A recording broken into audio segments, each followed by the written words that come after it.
অবশ্যই আল্লাহ মাফ করবে। কেমনে মানুষ এত নিষ্ঠুর হয়? ওই সাহাবী বলে, পয়গম্বর, জীবনে বহু মেয়েদেরকে জ্যান্ত দাফন দিয়েছি, আমার দিলে কোনো দরদ লাগে নাই। সর্বশেষ যেই মেয়েটারে আমি দাফন দিয়ে আসলাম, ওই মেয়েটা আমার বড় আদরের ছিল। আমি দূর দেশে সফরের জন্য যখন গেলাম, এমন সময় আমার বিবি অন্তঃসত্ত্বা ছিল। আমি বিবিরে বললাম, আমি দূরে যাই, যদি মেয়ে জন্ম নেয় তুমি জ্যান্ত দাফন দিয়ে দিও, আর আমার অপেক্ষা করবা না। এবার আমার বিবি সন্তান প্রসব করেছে, আমি দূরে তো খবরও পাই নাই। আমি বাড়িতে এসে দেখি কোনো সন্তান আমার বাড়িতে নাই। বিবিকেও জিজ্ঞেস করি না, কারণ মনে করছি মেয়ে হয়েছে, বিবি হয়তো জ্যান্ত পুঁতে দিয়েছে। কিছুদিন পর যাওয়ার পর মেয়েটা আস্তে আস্তে বড় হয়। ওই মেয়েটাকে আমার অগোচরে আমার বিবি আমার আত্মীয়ের বাড়িতে লালন পালন করেছে। আমি গোত্রের সর্দার, আমার ভয় আমার বিবি জানায় না। একদিন দেখি আমার বাড়ির আঙিনার ভিতরে ছোট্ট একটা কন্যা সন্তান কথা বলতে পারে, চলতে পারে। মেয়েটার চেহারা এত সুন্দর, দেখলে পরেই আমার বড় মায়া লাগে। আমি ওই কন্যা সন্তানটার চেহারার দিকে তাকাইয়া আমার দিলটা ঠান্ডা হয়। বিবিরে জিজ্ঞেস করলাম, কে এই সন্তানটা? বলে, এটা কেউ না, এটা আপনার আদরের কলিজার টুকরা সন্তান। এবার আমার দিলেও দেখি বড় মায়া লাগে। সন্তানটাও বড় মায়ার নজরে আমারে ডাক দেয়। কিন্তু মায়া হলে কি হবে? আমার যে ওই কুফরের চরিত্র আমার ভিতরে আছে, চরিত্র তো ধ্বংস হয় নাই। বাজারের দিকে রওনা হইলাম, মনের ভিতরে এবার আমার বড় শয়তান ধোঁকা দেয়।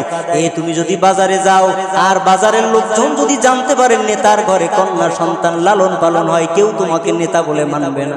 বলে, এবার আমি পেছনের দিকে আসলাম, এসে বিবিরে বললাম, সন্তানটারে সুন্দরভাবে সাজা দাও, একটু বন্ধুর বাড়ি থেকে দাওয়াত খাওয়াইয়া নিয়ে আসি। ওর মা বড় আনন্দ। দাওয়াত খাওয়ার জন্য যখন মেয়েটারে নিয়ে রওনা হইলাম, আমি পাহাড়িয়া জঙ্গল পাড়িয়া এরপর মেয়েদেরকে যেই জায়গায় কবর দেই ওই জায়গায় উপস্থিত হইলাম। গিয়া যখন আমি বালি খুঁড়ে খুঁড়ে কবর করতেছিলাম, আমার ওই ছোট্ট সন্তান আমার সাথে সাথে বালু খনন করে, কবর খনন করে। ও তো এখনো বুঝে না, একটু পরে ওরে আমি শেষ করে দিব। আবার ওই বালু সিটে যখন দাঁড়িতে লাগে, ওই সন্তানটা দাড়ি দিয়া বালুটারে সরাইয়া দেয়। আমি তো বুঝতে দেই নাই, ও সন্তান, যতই আদর করো তোমারে বাঁচাইয়া রাখা হবে না। এরপরে গর্ত খনন করা কমপ্লিট হয়ে গেল। আমি একটা পর্যায়ে সন্তানটাকে কোলে নিয়ে শেষবারের মতো চুমা দিয়া সন্তানকে গর্তের ভিতরে ফালাইয়া দিলাম। এবার ওই সন্তান কান্না করে বলে, আব্বা জান, মানুষও কি এত নিষ্ঠুর হতে পারে রে বাবা? আমি আপনার কাছে ক্ষমা চাই, আপনি দয়া করে মাফ করে দেন। আপনাকে প্রয়োজনে আমার জীবনে আমি বাবা বলে পরিচয় দিব না। একটা বারের জন্য আমারে মুক্ত করে দেন, আমি দূরে গিয়ে বসবাস করব। বলে, হুজুর, আমার দিলে কোনো দয়া নাই। সন্তানটারে কূপের ভিতরে ফালাইয়া ওই ছোট্ট সন্তান আব্বু আব্বু বলে আমারে কান্না করে। আর এমন সময় আমি বালুগুলি নিয়ে ওর কাঁধ যখন সিনা বরাবর যখন বালুর ভিতরে দিয়া দিলাম, ওই বাচ্চাটা এখনো কান্না করে আর আব্বা আব্বা বলে চিল্লায়, কিন্তু দিলের ভিতরে কোনো দয়া নাই। আমি একটা বড় পাথর উঁচা করলাম।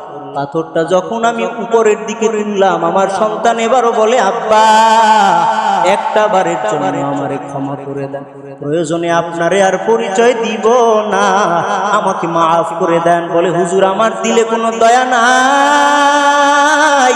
আমি সন্তানটার একেবারে মুখমণ্ডল বরাবর বড় পাথরটা যখন মারলাম, ওই সন্তানের রক্ত ফিমকি দিয়া আমার চেহারায় উঠে গেল, তবুও দিলে দয়া নেই। এরপরে আমি বালু চাপা দিয়ে চলে আসলাম। কিন্তু ওই সন্তানটা সর্বশেষ আমাকে এত জোরে একটা আব্বা বলে চিৎকার দিয়েছে, কলিজা ফেটে যায়। আজও ওর ওই আব্বা ডাকটা আমার কান থেকে যেন দূর হয় না। হুজুর, এই অপরাধকে আল্লাহ মাফ করবে।